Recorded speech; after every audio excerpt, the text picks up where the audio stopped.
Okay student, तो आज हम लोग वेक्टर का लेक्चर 10 स्टार्ट करने जा रहे हैं।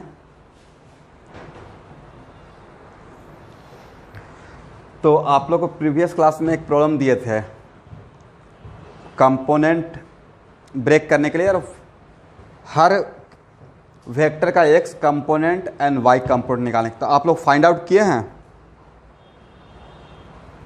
Very good. तो एक बार मैं भी फाइंड आउट कर लेता हूँ, आप लोग उससे मिला लीजिए। तो ये बताइए, देखिए मेरा एक रिक्वेस्ट है कि आप लोग नो डाउट कि पहले से जानते हैं, थोड़ा बहुत मतलब कहीं कहीं से पढ़े होंगे, बट कुछ वजह है कि मैं किसी पॉइंट पे आपको बोलता हूँ कि ऐसे ही सोचिए। उसके पीछे का वजह ये रहता है कि एक होता है बिल्कुल प्रॉपर कोर कॉन्सेप्ट, वो आपका कभी साथ नहीं छोड़ेगा, नहीं।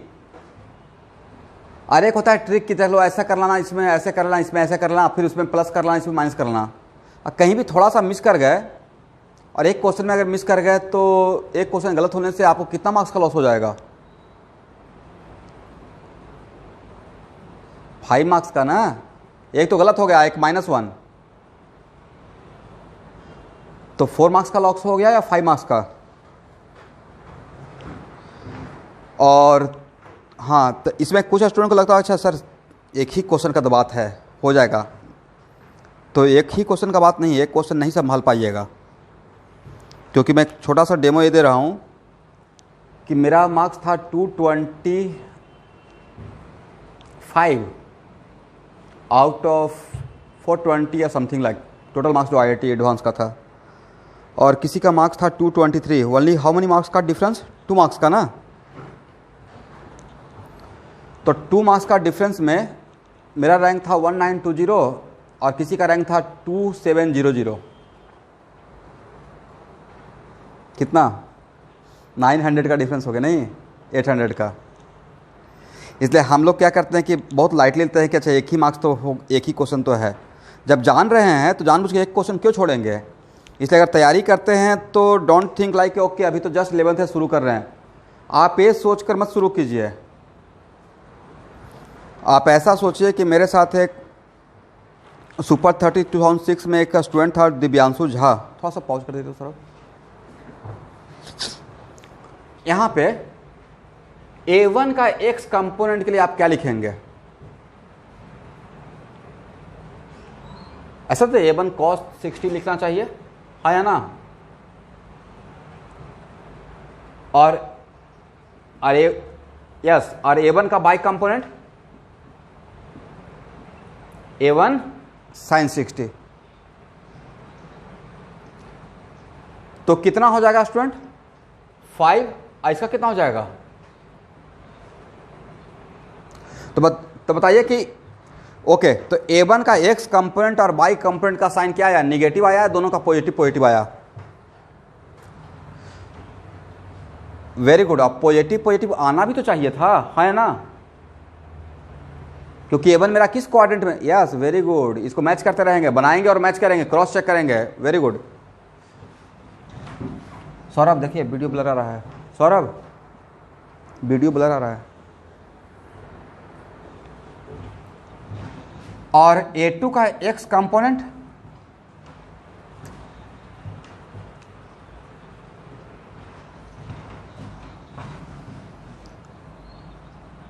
तो नहीं था कि A2 cos 120 बोलना चाहिए, और A2 का मैग्नीट्यूड है 5 और cos 120 का वैल्यू तो हो जाएगा -2.5, है ना? और A2 का बाई कंपोनेंट, हाँ तो वही तो मैं भी लिखा हूँ, हाँ एक ही बात है ना। और A2 का बाई कंपोनेंट A2 sin 120, हाँ या ना? तो देखिए तो ये आ रहा है।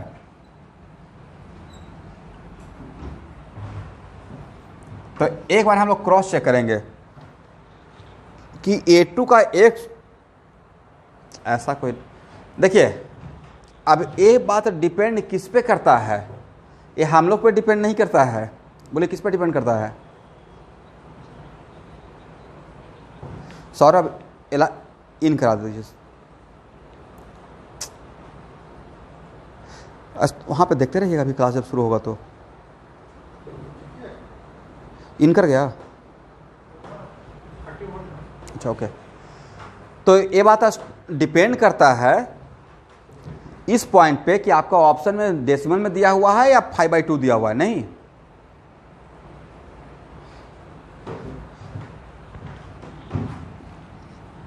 चलिए, तो A2 मेरा सेकेंड क्वाड्रेंट में है, तो इसका x कंपोनेंट निगेटिव है और y कंपोनेंट क्या है, पॉजिटिव है। होना भी चाहिए था, ऐसा ही हम लोग साइन पढ़े हैं। अब बताइए A3 का x कंपोनेंट क्या होगा स्टूडेंट। तो अब एंगल क्या लीजिएगा, एक मिनट, एंगल पहले में बोलेंगे, एंगल क्या लेंगे इस फार्मूला के लिए। Very good. और cos 225 का वैल्यू -1/√2, ठीक है ना। तो A3 का वैल्यू कितना था, 8/, आप लोग का भी यही आया है, ओके। तो क्या इसको लिख सकते हैं -4√2। तो एक ही बात है ना। हाँ, मुझे उससे मतलब नहीं, मुझे मतलब कि इसका वैल्यू कितना है, -1/√2 है। अब उसमें सब कुछ आपको पढ़ा दिए तो आप बोलेंगे सर एक काम करते हैं cos 270 माइनस थीटा करके बताइए और cos 180 प्लस थीटा करके बताइए। तो बात तो एक ही है, मुझे उसमें मेरा आप में इंटरेस्ट है ही नहीं, क्योंकि मैं ट्रिगोमेट्री का वो चीज़ आपको मैं पढ़ा चुका। अब मुझे इंटरेस्ट है कि भैया इसका वैल्यू कितना होता है, सर -1/√2, मेरा भी -1/√2, that's it, okay.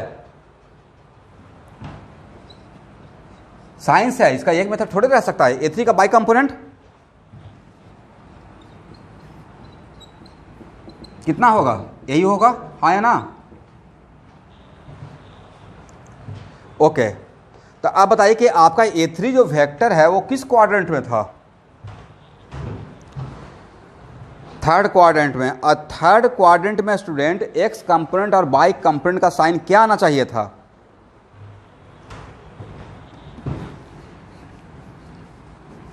Very good. तो क्या दोनों निगेटिव है,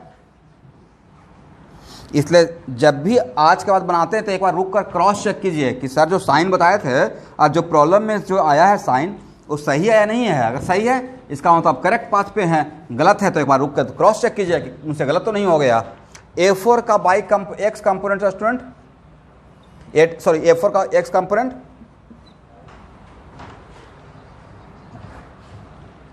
तो क्या लिखेगा, A4 cos कितना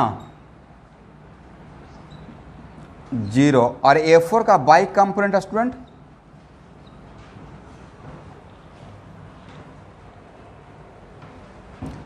माइनस कितना।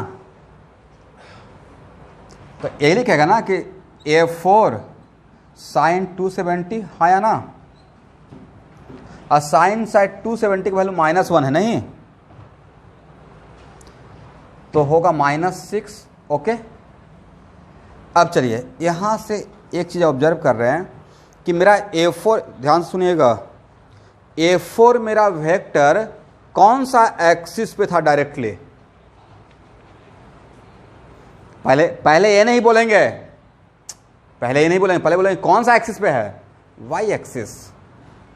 तो आज के बाद फास्ट होने के लिए, ऐसे तो ये दिस इज द बिल्कुल 100% 200% करेक्ट मेथड, बट आज के बाद फास्ट होने के लिए कोई भी वेक्टर अगर वाई एक्सिस पे है तो डैम श्योर उसका एक्स कंपोनेंट क्या होगा, 0 रहेगा, 0 आएगा ही आएगा, ओके ओके। अब दूसरा ऑब्जर्वेशन कि मेरा जो A4 वेक्टर है वो बाई एक्सिस पे तो है, बट बाई एक्सिस के कौन सा डायरेक्शन में है, लेफ्ट नहीं, बाई एक्सिस के निगेटिव डायरेक्शन में है। बाई एक्सिस का दो डायरेक्शन है, एक पॉजिटिव वाई एक्सिस एक नेगेटिव वाई एक्सिस, हाँ या ना। तो अगर मेरा A4 vector negative Y axis के अलॉन्ग है तो आज के बाद उसका बाई कंपोनेंट डैम और निगेटिव आएगा ही आएगा, ओके। चलिए अब नेक्स्ट A5 का एक्स कंपोनेंट के लिए क्या लिखिएगा स्टूडेंट, तो ए एंगल कितना होगा,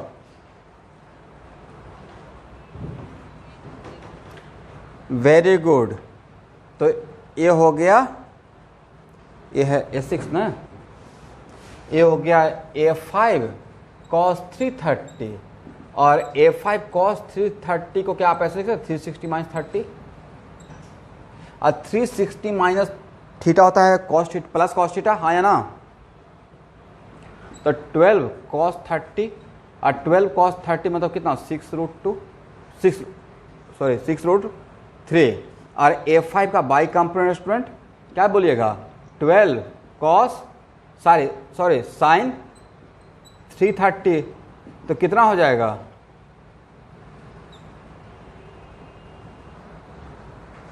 देख लो इतना आएगा -6। अब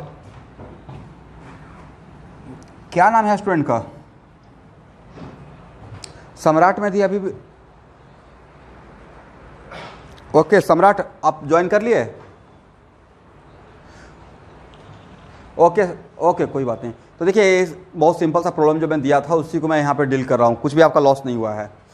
तो A5 का बाई कंपोनेंट मेरा कितना आया -6 आया। तो एक्चुअली वेक्टर A5 किस क्वाड्रेंट में था 4th क्वाड्रेंट, और फोर्थ क्वाड्रेंट में आपको पहले ही बता चुके हैं एक्स कंपोनेंट पॉजिटिव रहता है और बाई कंपोनेंट निगेटिव रहता है।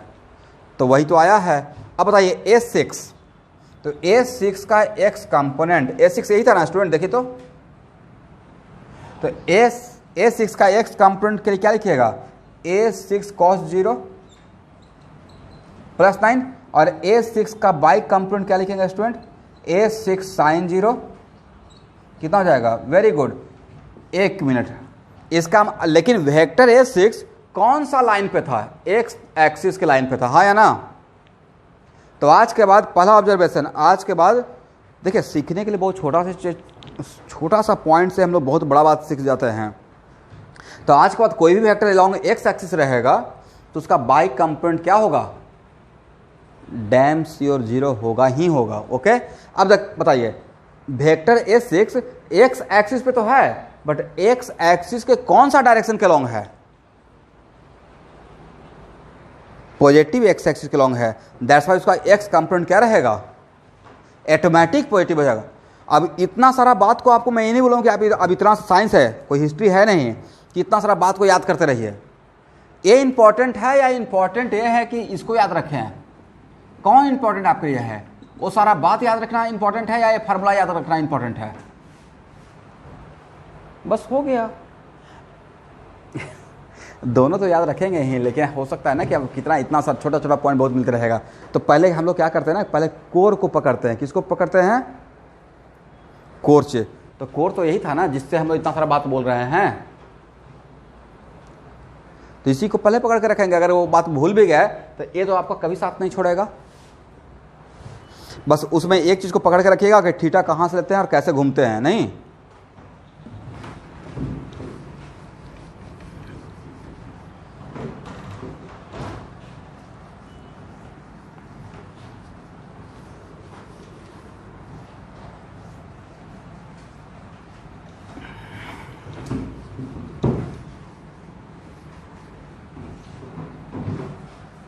तो क्या आप 2 डायमेंशन में, मैं अभी 3 डायमेंशन में नहीं गया हूं, 2 डायमेंशन में आप किसी भी वेक्टर का कंपोनेंट ब्रेक कर लेंगे, sure. Okay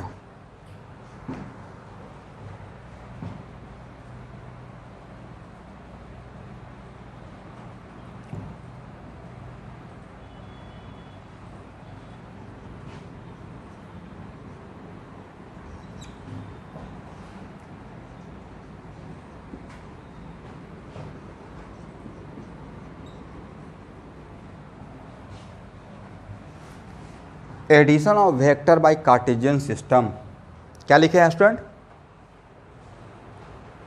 addition of vector by Cartesian system. पहले इसको समझ लीजिएगा।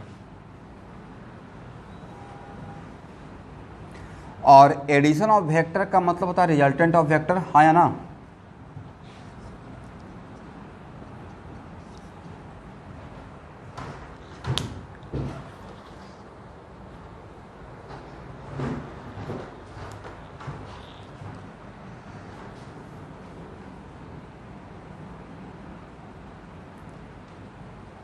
देखिए स्टूडेंट, मेरे पास एक वेक्टर है जिसका नाम है F1। अब F1 को आप फोर्स वेक्टर या कुछ भी मान सकते हैं, और ए एंगल है θ1। एक वेक्टर है F2, ध्यान से पहले समझिएगा, इसका ए एंगल है θ2, और एक वेक्टर है F3 जिसका एंगल है θ3, करेक्ट। और तब it is kind of theory, और मैं सारा वेक्टर को अभी जितना भी मैं वेक्टर लिया हूं, क्योंकि मैं आपको 3 डायमेंशन का वेक्टर नहीं पढ़ाया हूं, तो मैं सारा वेक्टर को XY प्लेन में इमेजिन कर रहा हूं। कौन सा प्लेन? XY plane. तो कोई भी वेक्टर मेरा कोई भी वेक्टर मेरा XY प्लेन में रहेगा। अच्छा बताइए, यहां देखिए, इसको लिखिएगा नहीं। मान लेते हैं कि मैं बोल दिया कि मेरा व्हाइट बोर्ड जो है कैटलिस्ट का, वो XY प्लेन है। कौन सा प्लेन है? तो इस XY प्लेन पे कौन सा एक्सिस परपेंडिकुलर?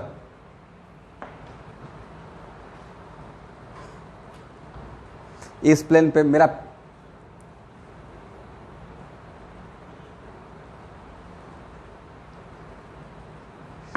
क्वेश्चन है कि मेरा व्हाइट बोर्ड है वो XY प्लेन है। कौन सा प्लेन है? और मैंने एक मार्कर को ऐसे परपेंडिकुलर कर दिया, करेक्ट। तो मेरा मार्कर किस एक्सिस के लॉन्ग रहना चाहिए? Very good. कौन सा एक्सिस? Z axis. तो कार्टेशियन सिस्टम में देखिए, बहुत फास्ट होने का एक ट्रिक देता हूं। कार्टेशियन सिस्टम में तो एक्स वाई जेड ही रहेगा ना। क्या रहेगा? X Y Z. तो आज के बाद कोई पूछेगा कि एक्स वाई प्लेन पे कौन सा एक्सिस परपेंडिकुलर, तो एक्स वाई बोल रहे हैं, तो एक्स वाई जेड में सिर्फ एक्स वाई बोल रहे हैं ना, कौन सा छूट गया? जेड छूट गया। तो एक्स वाई प्लेन पे कौन सा लाइन परपेंडिकुलर होता है? Automatic Z axis. समझ गए? वैसे ही आज के बाद कोई बोलेगा बाई जेड प्लेन पे कौन सा एक्सिस परपेंडिकुलर, तब क्या बोलिएगा? Yes, x axis. और एक्स जेड प्लेन पे कौन सा लाइन परपेंडिकुलर, तब कौन सा इसमें नहीं है? तो आज के बाद 2 साल तक जैसे ही आज के बाद पूछेंगे तो फ्रैक्शन ऑफ सेकंड में बता दीजिएगा, ऐसा नहीं कि बैठ के सोच रहे हैं। पहला बार टाइम दे रहे हैं इसमें। अब आज के बाद कभी बोलेंगे एक्स वाई प्लेन पे कौन सा एक्सिस परपेंडिकुलर, तो फटाक से बोलना है जेड एक्सिस। ओके, चलिए स्टूडेंट, ये आपको समझ में आ गया। अब ये बताइए कि मान लेते हैं कि मेरा कोई वेक्टर है, इसको लिखना नहीं है, कोई वेक्टर है जो सिर्फ एक्स वाई प्लेन में है। कौन सा प्लेन में है?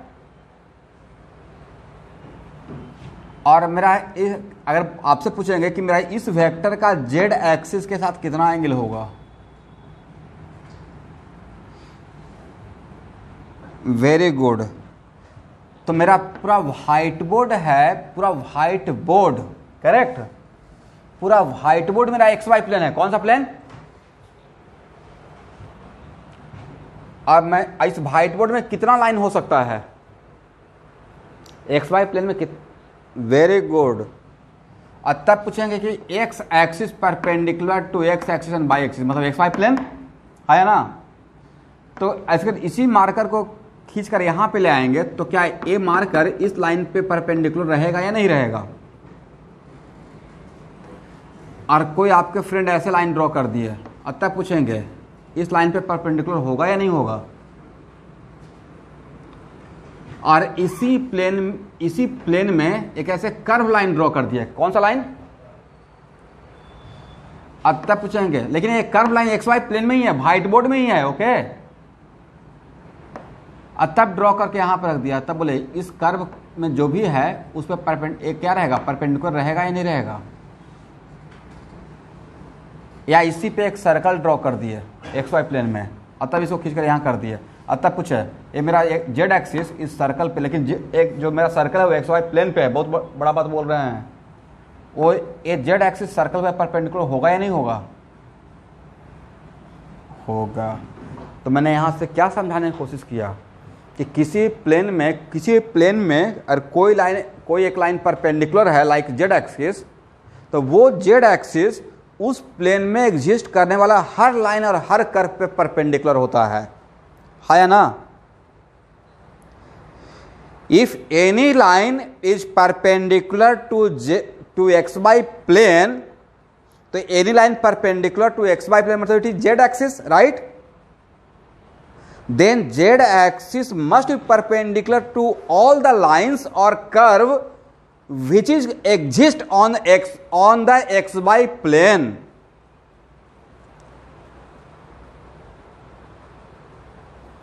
फिर से बोले, if any line which is perpendicular to xy plane like, तो if any line मतलब कौन सा लाइन, ऑब्वियसली वो z एक्सिस रहेगा। तो if z axis is perpendicular to xy plane, then z axis must be perpendicular to all the line and all the curve, all the straight line and all the curve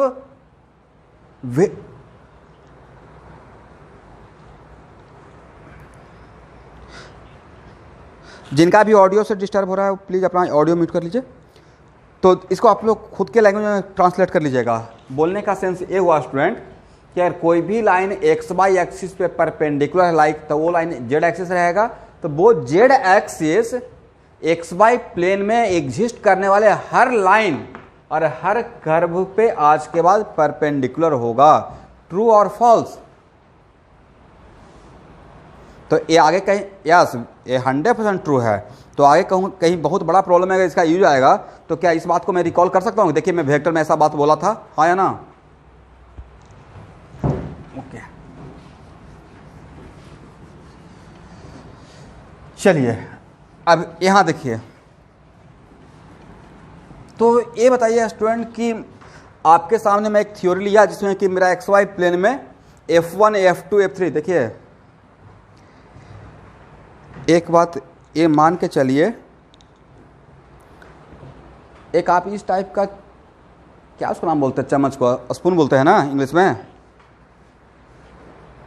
और एक ऐसा चम्मच जिसमें कांटा होता है उसको क्या बोलते हैं, फॉर्क। यस, तो हर एक चीज़ का अपना ग्रेविटी होता है नहीं। अब फॉर्क से हम लोग रसगुल्ला खा सकते हैं, लेकिन फॉर्क से क्या भात और दाल खाना शुरू कर देंगे? नहीं खाना शुरू कर सकते हैं। नहीं समझे? इसका मतलब ये हुआ कि हर सब्जेक्ट का अपना एक ग्रेविटी है।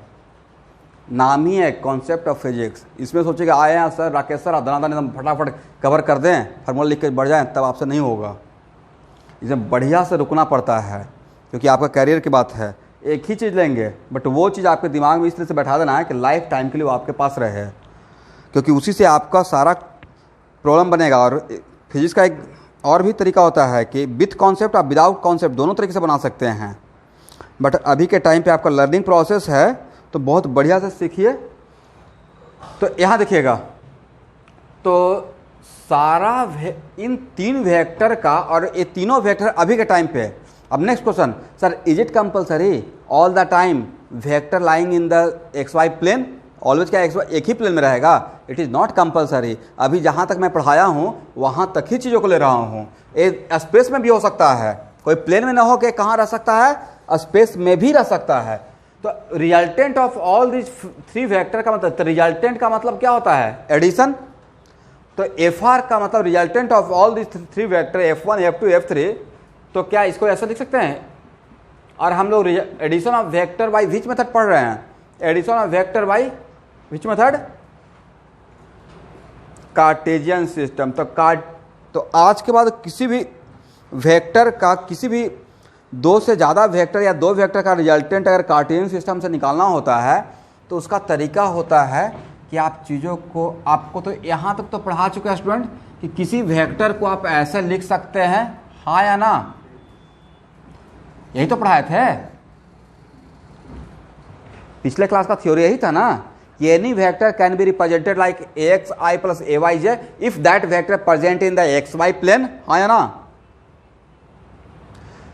तो क्या F1 को हम लोग ऐसे लिख सकते हैं, F1XI प्लस F1YJ, करेक्ट? और क्या F2 को हम लोग ऐसे लिख सकते हैं, F2xi प्लस F2yj, और F3 को क्या हम लिख सकते हैं, F3xi प्लस F3yj, करेक्ट। और मान लेते हैं कि F1 F2 F3 इस तरीके से बहुत सारा मेरे पास वेक्टर है, सिर्फ 3 नहीं, बहुत सारा वेक्टर है, करेक्ट। तो इसको तो ऐसे लिख सकते हैं ना, F1xi, हाँ या ना, अब प्लस Fn yj।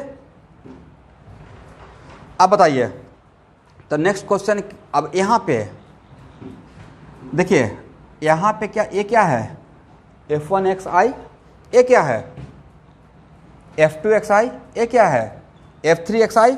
तो हम लोग को करना क्या है कि i वाले सारे टर्म को एक साथ ऐड करना है, i वाला टर्म i वाले टर्म के साथ रहेगा, हाँ या ना।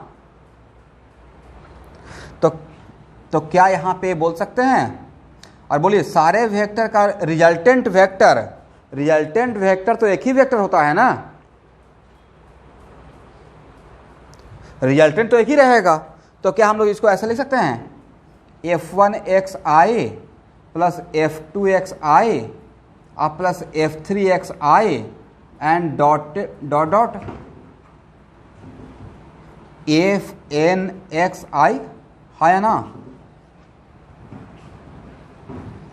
अब plus F1yj F2yj plus F3yj and Fnyj, हाँ या ना, ओके।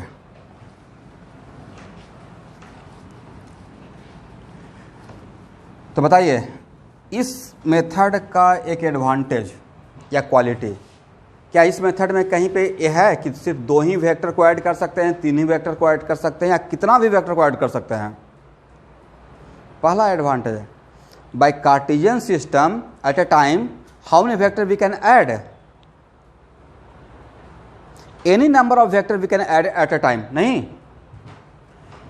कुछ करना ही नहीं है, सबका एक्स कंपोनेंट निकालना, सबका बाई कंपोनेंट, और एक्स कंपोनेंट को एक्स कंपोनेंट के साथ और बाई कंपोनेंट को बाई कंपोनेंट के साथ, करेक्ट। तो एफआर इक्वल टू क्या ऐसे लिख सकते हैं स्टूडेंट्स? प्लीज ऑडियो को म्यूट कर लीजिएगा, जिनका भी ऑडियो आसपास में डिस्टर्ब होता है काइंडली प्लीज म्यूट कर लीजिएगा।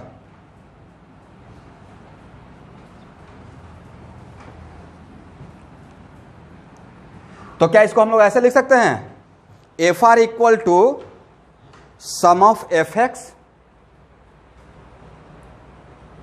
हाँ या ना, और इसको क्या ऐसे लिख सकते हैं, सम ऑफ एफ वाई, करेक्ट। तो देखिए कितना बढ़िया हो गया। अब अगर आपसे पूछेंगे कि ठीक है आप यहां तक आ गए, अब बताइए आपका रिजल्टेंट वेक्टर किस क्वाड्रेंट में फॉल करेगा। देन हाउ कैन, रिजल्टेंट निकालना है तो रिजल्टेंट भी तो एक वेक्टर ही रहेगा ना, और किसी वेक्टर का कंप्लीट इंफॉर्मेशन के लिए सिर्फ क्वाड्रेंट भी तो बताना पड़ेगा, उसका मैग्नीट्यूड भी बताना पड़ेगा और एंगल भी बताना पड़ेगा। एंगल, इसमें तो एंगल बताना पड़ता है ना, tan theta equal to, okay.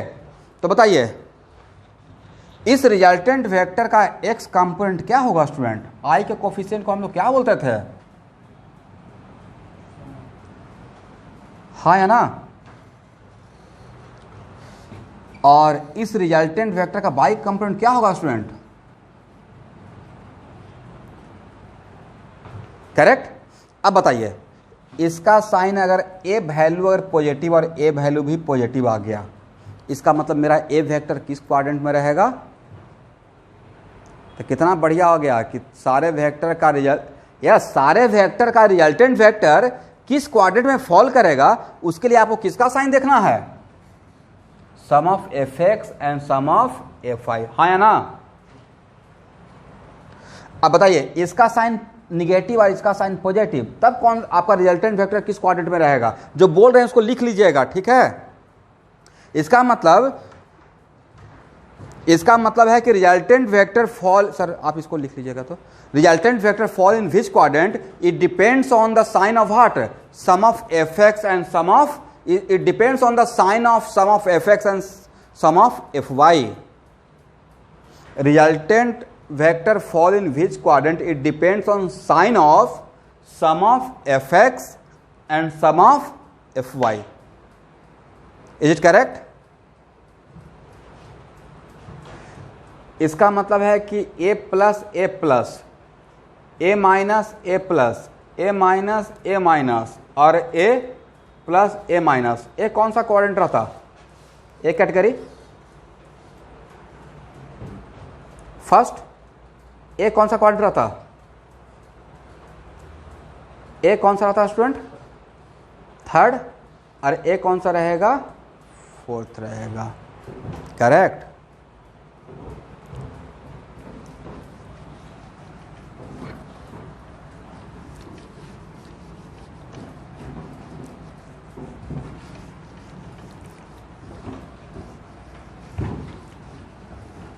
अच्छा देखिए, आप में से बहुत लोग कॉन्सेप्ट ऑफ फिजिक्स आप लोग परचेज कर लिए हैं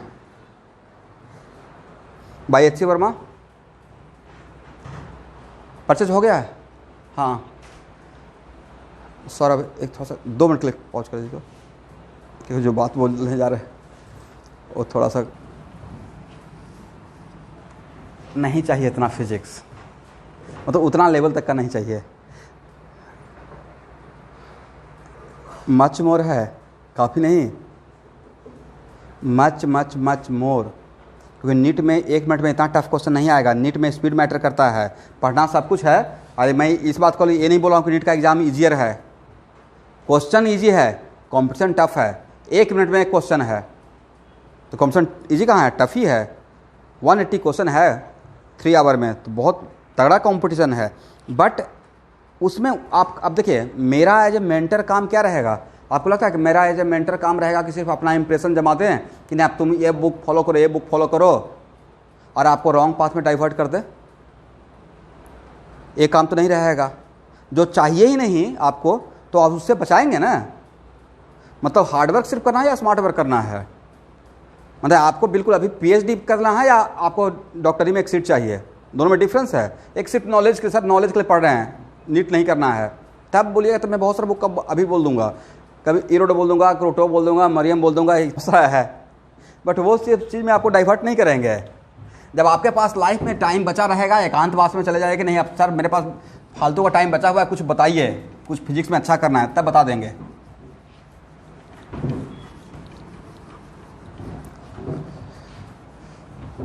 अभी आपको मुझे बिल्कुल बहुत तरीके से बचा कर भी रखना है कि क्या बनाना है. Rejection is more important than selection. क्या रिजेक्ट करना है वो भी इंपॉर्टेंट है. जो आएगा ही नहीं और उसको पढ़े जा रहा है, एनर्जी वेस्ट हो गया, टाइम वेस्ट हो गया. चलिए, यहां तक समझ में आ गया? अब बताइए, अगर आपसे बोलेंगे कि एफ आर का मैग्नीट्यूड क्या होगा स्टूडेंट, तो एफ आर का, तो आपको ए का मैग्नीट्यूड का फॉर्मूला के दिए थे स्टूडेंट, देखिए तो ax² प्लस ay². तो उसी तरीके से एफ आर भी तो एक वेक्टर ही है ना. तो इसका क्या हम लोग लिख सकते हैं? एफ आर का x कंपोनेंट का स्क्वायर प्लस एफ आर का y कंपोनेंट का स्क्वायर, हाँ या ना? और एफ आर का x कंपोनेंट क्या था? Sum of F X. Is it clear? और इसका y कंपोनेंट क्या था? Sum of F Y. तो आपने क्या क्या निकाल लिया? आपने निकाल लिया रिजल्टेंट वेक्टर का क्वाड्रेंट, यहां तक पहुंच गए. आपने निकाल लिया रिजल्टेंट वेक्टर का मैग्नीट्यूड, यहां तक पहुंच गए. अब क्या चाहिए सर? क्वाड्रेंट निकाल लिया और मैग्नीट्यूड निकाल लिए, बस एंगल निकल जाए तो मेरा काम बन जाएगा. तो एंगल का तो फार्मूला पहले ही दे चुके हैं. एक फार्मूला दिए थे, tan θ = ay/x. तो यहां पे क्या लिखेंगे? एफ आर का X component divided by F R का बाई कंपोनेंट. और इसका एक्स कंपोनेंट क्या रहेगा? Sum of sorry F R का Y component divided by X component. तो ये रहेगा sum of F Y by sum of F X, हाँ या ना? लेकिन गलती से अगर this by this equal to अगर +1 आ गया तो थीटा इक्वल टू 45 लिखना है, 225 लिखना है, या इट डिपेंड्स ऑन कि वो वेक्टर किस क्वाड्रेंट में है। गलती से पिछले क्लास में था ना ऐसा, तो tan थीटा इक्वल टू 1 आ गया तो क्या ब्लाइंडली ओके, ये तो लाइफ का कितना बढ़िया मोमेंट आ गया, tan थीटा इक्वल टू 1 तो थीटा इक्वल टू 45, कहानी खत्म। वो करना है या थोड़ा वहाँ पर रुकना है? tan थीटा इक्वल टू 1 आ गया, थोड़ा सा रुकना है। अब बाइनली देखना है क्योंकि tan थीटा इक्वल टू 1 तो आ गया है, बट मेरा वेक्टर किस क्वाड्रेंट में है, फर्स्ट में या थर्ड में? Okay, it belong to third quadrant, तो 45 तो होगा नहीं according to definition of this theta, तो कहाँ से घूमेंगे? थर्ड। यस, अब समझ में आ गया? ओके,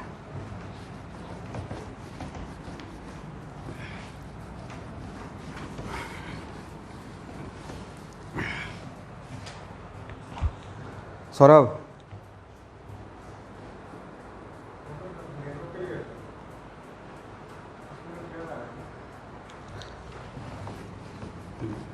ओ अभी जियो वाले का हम लोग थोड़ा ज़्यादा ऐड कर दिए।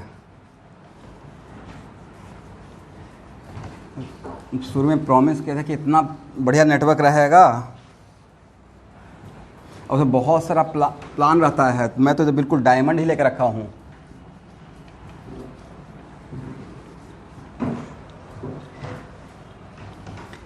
और कल तो बड़ा सरप्राइजिंग हुआ कि वो लोग बोलते हैं 30 डेज का 28 डेज में ही ख़त्म हो जाता है। बोलते हैं 1 मंथ का प्लान है, 28 डेज में ख़त्म हो गया। तो पहला बार पता चला कि 28 डेज का भी 1 मंथ होता है।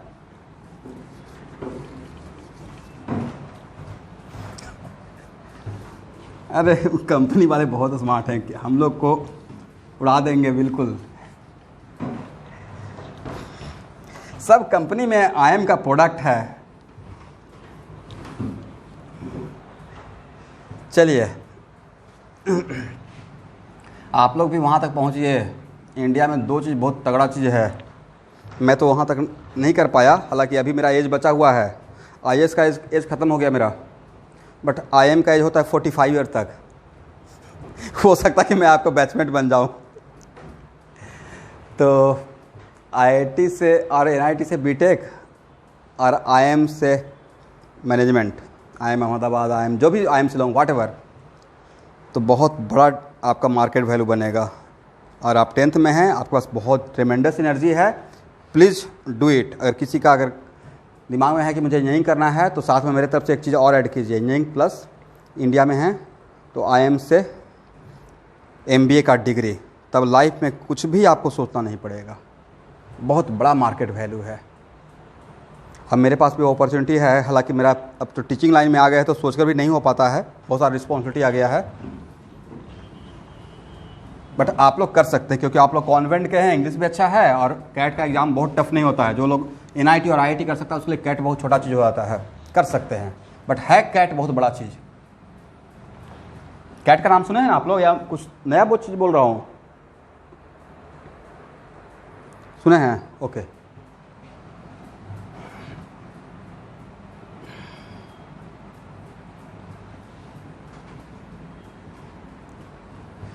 एक प्रॉब्लम सॉल्व कीजिए।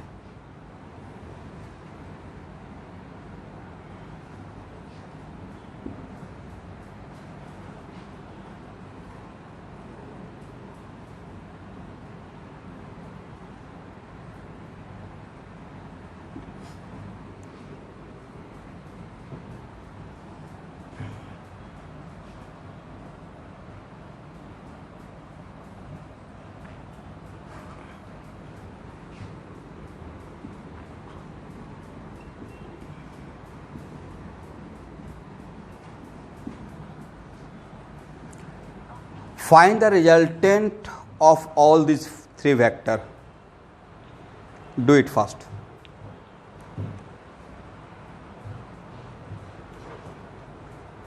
Find the resultant of F1, F2 and F3.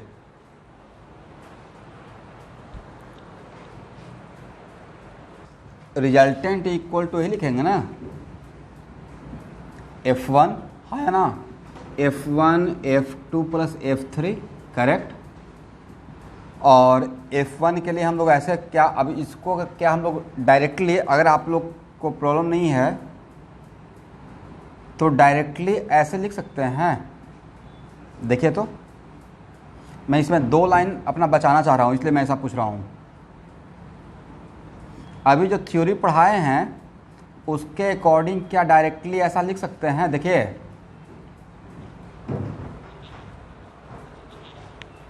आप लोग रिस्पॉन्स कीजिए, ऐसा लिख सकते हैं डायरेक्टली कार्टेशियन, ओके। और F1 का x कंपोनेंट का वैल्यू बताइए फर्स्ट, 5।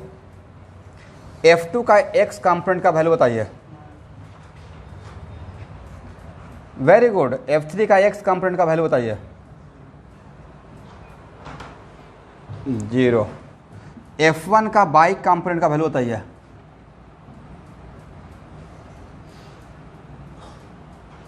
और F2 का y कंपोनेंट का वैल्यू बताइए।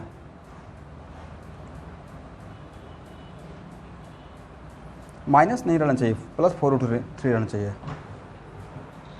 यस। और F3 क्योंकि sin 120 तो √3 + √3/2 ना। और F3 का y कंपोनेंट,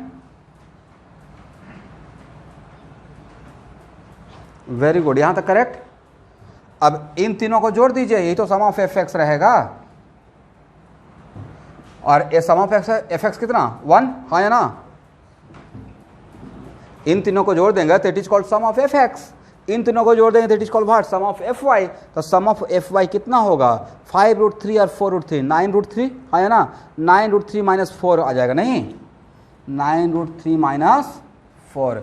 इसका मतलब हो गया स्टूडेंट कि FR equal to 1i plus 9√3 - 4j। Is it correct? देखिए तो बोलिए। तो इस रिजल्टेंट वेक्टर का x कंपोनेंट पॉजिटिव है, हाँ या ना।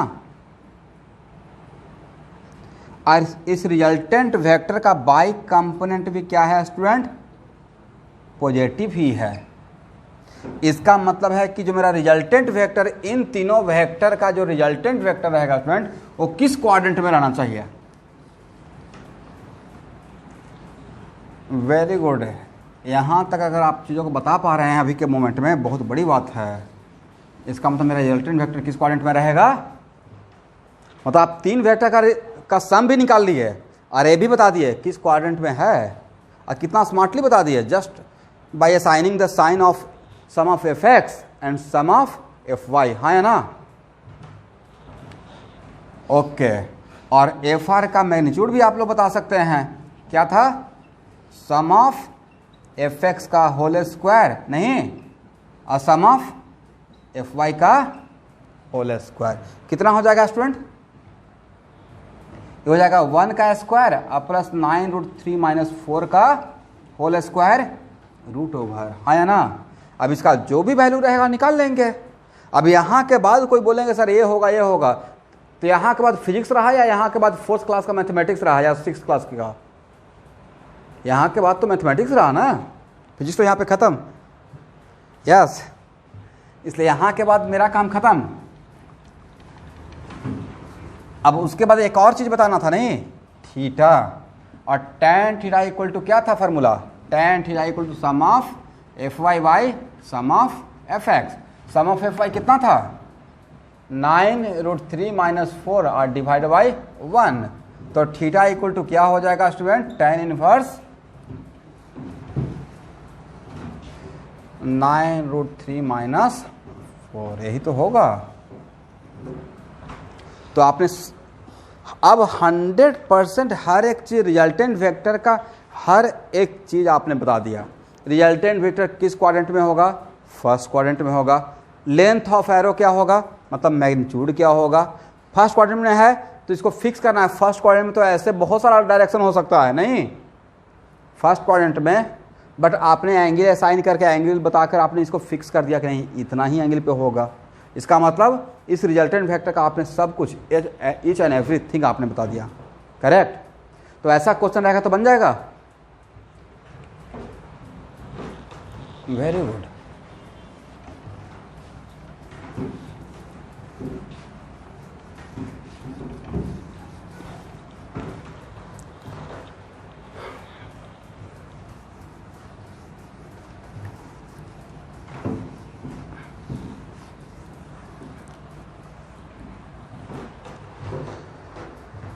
चलिए एक और प्रॉब्लम बनाते हैं, ठीक है।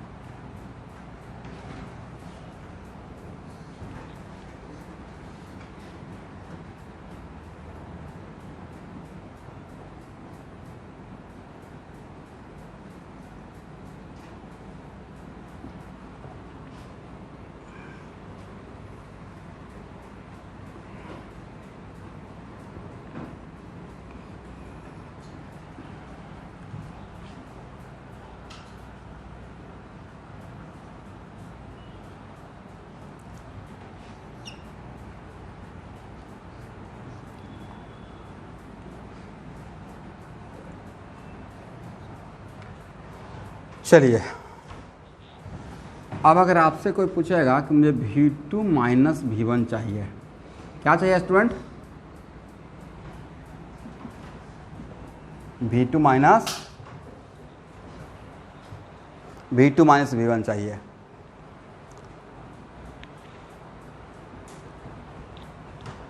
आप ट्राई कीजिए, फिर मैं बताऊंगा। हाँ निकालिए।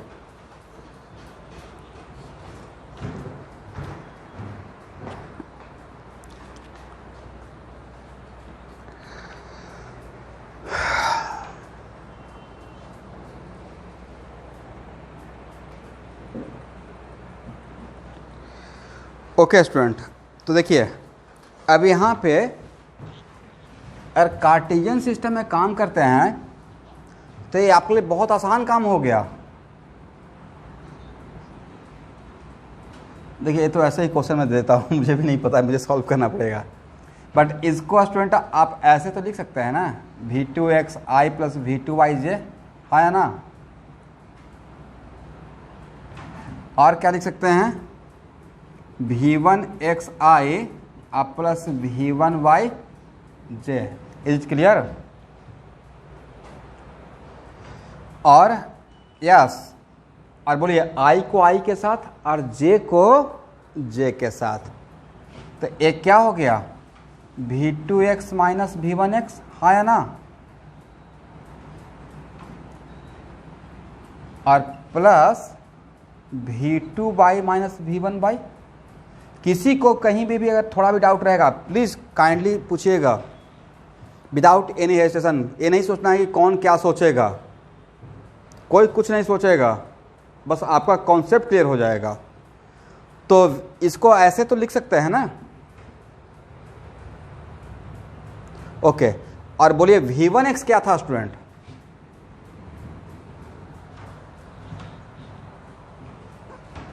थ्री था।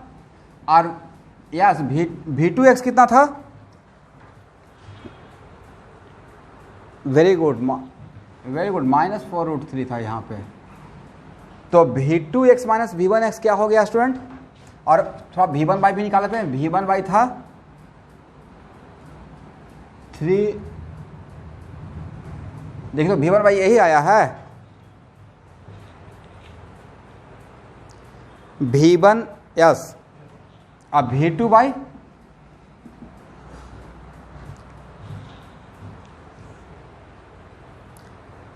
क्या आएगा? +4। ओके, तो अगर आप V2x माइनस V1x निकालिएगा तो नहीं लगता कि ये आएगा -4√3 -3, है ना।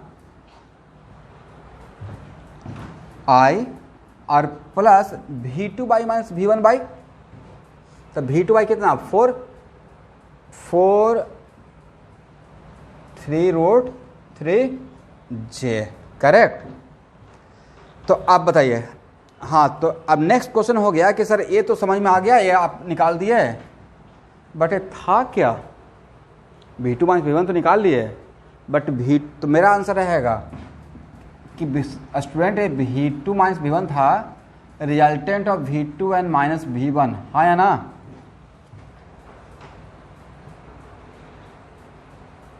इसको ऐसे भी तो लिख सकते हैं ना, V2 माइनस V1 को V2 प्लस माइनस V1। इसका मतलब V2 माइनस V1 अगर आप रिजल्टेंट के टर्म में अगर आप सोचना चाहते हैं, मैं कुछ और भी टर्म में सोच रहा हूँ पैरेलली, बट रिजल्टेंट का भी टर्म में सोचना चाहते हैं, तो क्या V2 माइनस V1 को हम लोग ऐसे नहीं पढ़ सकते हैं कि V2 minus V1 is the resultant of two vector V2 minus V1, हाँ या ना? ओके, पहला बात। अब एक्चुअल में क्वेश्चन ये भी तो हो सकता है, ओरिजिनल क्वेश्चन ऐसे रहेगा, if velocity of particle at t1 is v1, t1 पे कितना v1 and टाइम t2 पे is v2, then find change in velocity vector। क्या पूछा जाएगा? Change in what? तो चेंज ऑलवेज क्या होता है? चेंज होता है फाइनल माइनस इनिशियल। तो फाइनल क्या था देखिए, तो मैं क्वेश्चन आपको ये दिया था, बट मेरे दिमाग में ओरिजिनल क्वेश्चन ये था कि कहीं गलती से पूरे फिजिक्स में मुझे अगर ऐसा क्वेश्चन बनाना पड़ा तो आप लोग को कैसे कॉन्फिडेंस मिलेंगे। तो पहले मैंने आपको सिर्फ V2 माइनस V1 निकलवाया, आप इसको ऐसे निकाल लिए कि सर हाँ ठीक है, तो बहुत आसान काम है, ऐसे निकाल लेंगे। बट क्वेश्चन अगर ऐसा रहता कि if velocity of particle at t1 is v1 and at t2 is v2, then find change in velocity vector. तो चेंज का मतलब क्या होता है? Final minus initial. क्या होता है? Final minus initial. इसका मतलब v2 माइनस v1। तो क्या ये बहुत टफ काम था? यह बहुत आसान काम था? तो आपको नहीं था कि कार्टेशियन सिस्टम बहुत बढ़िया है, कुछ करना ही नहीं है, I को I के साथ और J को J के साथ। अब चलिए, तो नेक्स्ट क्वेश्चन की सर यहां तक तो बढ़िया लग रहा है। तो यहां पे अगर कोई पूछेगा कि चेंज इन वेलोसिटी, ये तो ये डेल्टा V हो गया ना। यहां देखिएगा सब लोग,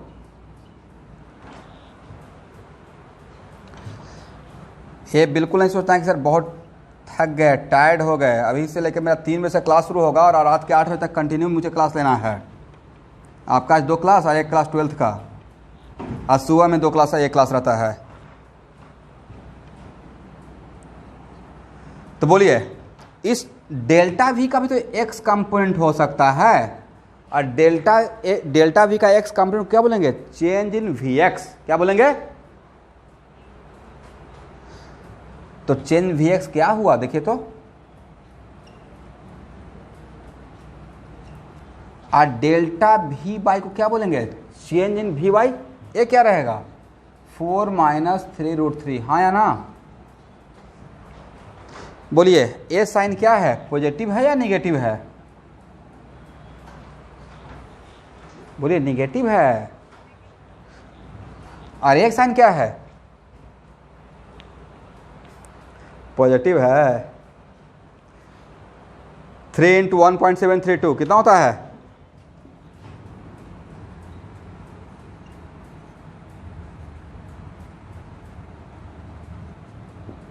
5.196 होता है, नहीं? क्या?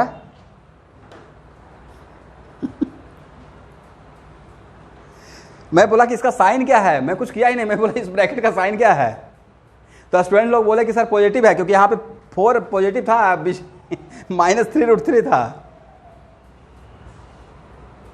तो उनको लगा कि अच्छा ओके, बात this minus this equal to positive, is it positive?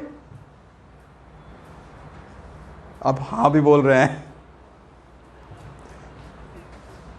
Positive.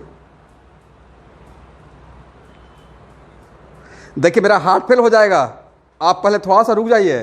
4 minus 3√3, फिर से पॉजिटिव। 3√3 का वैल्यू ये होता है ना, √3 का वैल्यू कितना होता है? कैसे काम चलेगा आप लोग का? ये मत बोलिएगा सर अभी तक जैसे चल रहा था वैसे ही चल जाएगा, कोई बात नहीं है। देखिए तो कितना वैल्यू होता है 3√3 का?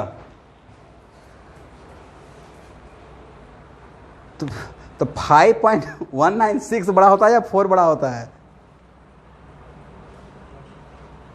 तो अब क्या बोले, निगेटिव बोले या निगेटिव बोलेंगे? तो यहां से देख के साइन बोलना है या पूरा कैलकुलेट करके? फोर्थ क्लास का काम करना पड़ेगा, फिफ्थ क्लास का नहीं। ये सब कहां पे पढ़ते थे हम लोग? जोड़ घटाव गुना भाग, एडिशन, सब्ट्रैक्शन, मल्टीप्लिकेशन, डिवीजन, ये सब तो 6 क्लास तक ही तो खत्म होता है। तो बोथ आर व्हाट? निगेटिव, हाँ या ना? चलिए, तो ये डेल्टा भी किस क्वाड्रेंट में? थर्ड क्वाड्रेंट में। Very good. और इस डेल्टा भी का एक्स कंपोनेंट भी निगेटिव और वाई कंपोनेंट भी निगेटिव। ओके, तो क्या ये डेल्टा भी का थीटा निकाल सकते हैं आप लोग? टेन, और डेल्टा भी का मैग्नीट्यूड कितना होगा स्टूडेंट? तो डेल्टा, एक मिनट, डेल्टा भी तो एक वेक्टर ही है ना? डेल्टा भी क्या है? It is just a vector.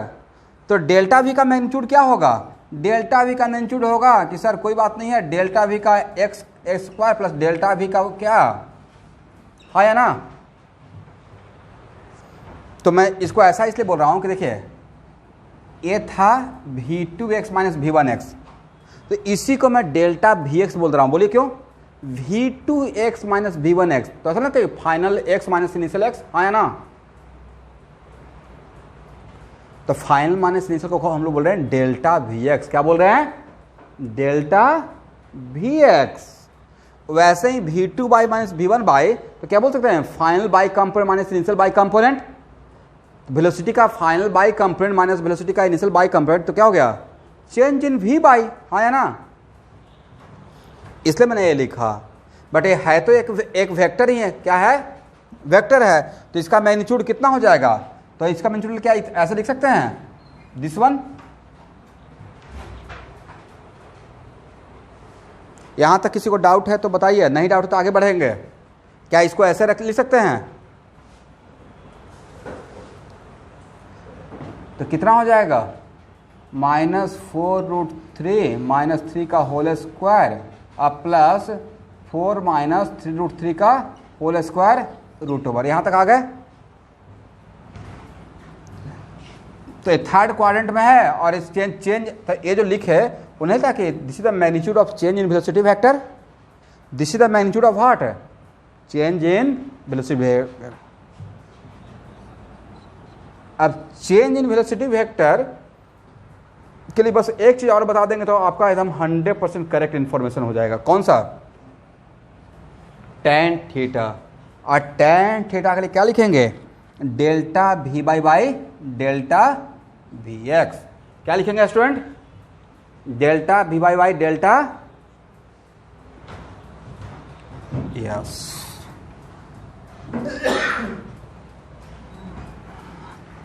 निकाल लीजिएगा। डेल्टा वी वाई पता है और डेल्टा वी एक्स भी आपको पता है।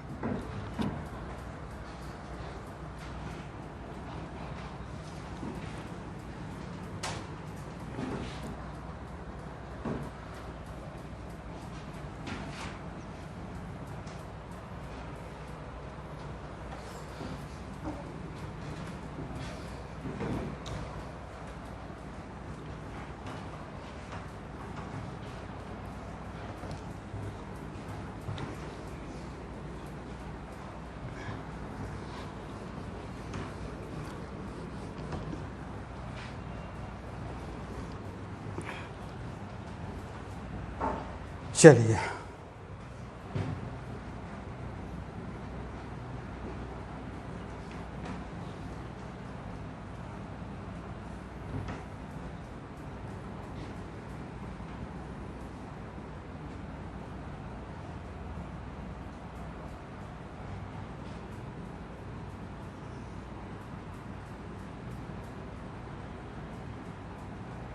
यहां देखिएगा।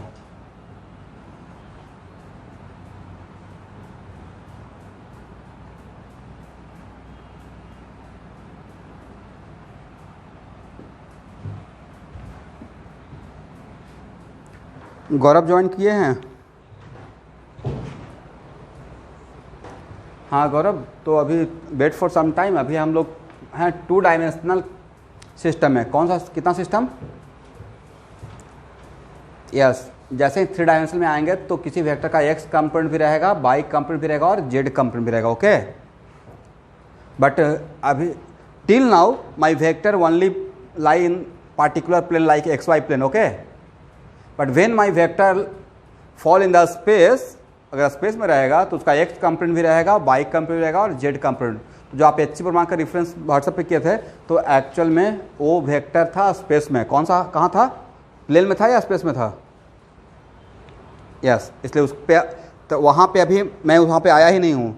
जब वहाँ पे आएंगे तो उसका मैं हेडिंग दूंगा, when vector in a space, correct. तो वहाँ पे प्रूफ कर देंगे कि जैसे किसी वेक्टर का अगर xy प्लेन में है तो उसका x कंपोनेंट y कंपोनेंट होता है, तो जब स्पेस में रहेगा तो उसका x कंपोनेंट भी होगा, y कंपोनेंट भी होगा और z कंपोनेंट भी होगा। ओके, और उसका फार्मूला क्या होगा? तो अभी मैं अपने आप को और आपको भी, खुद को भी और आपको भी अभी सिर्फ एक पार्टिकुलर प्लेन में रखे हैं।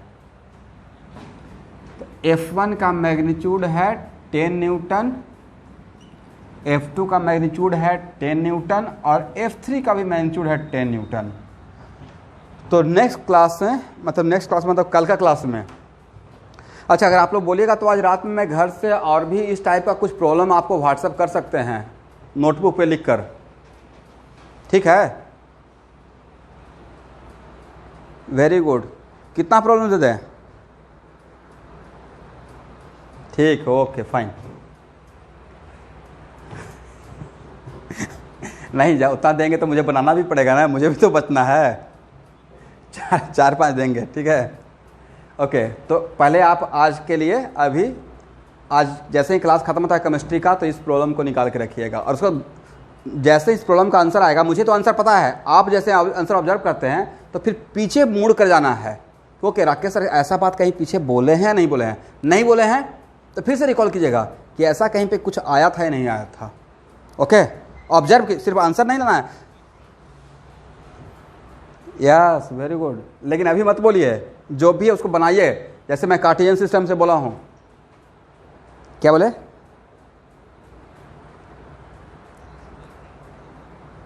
नहीं कोई बात नहीं है, होता है, चलिए, सब अपने फ्रेंड हैं। सवाल इसको सॉल्व करना है, इसका रिजल्टेंट निकालना है और उसके बाद ऑब्जर्व करना है।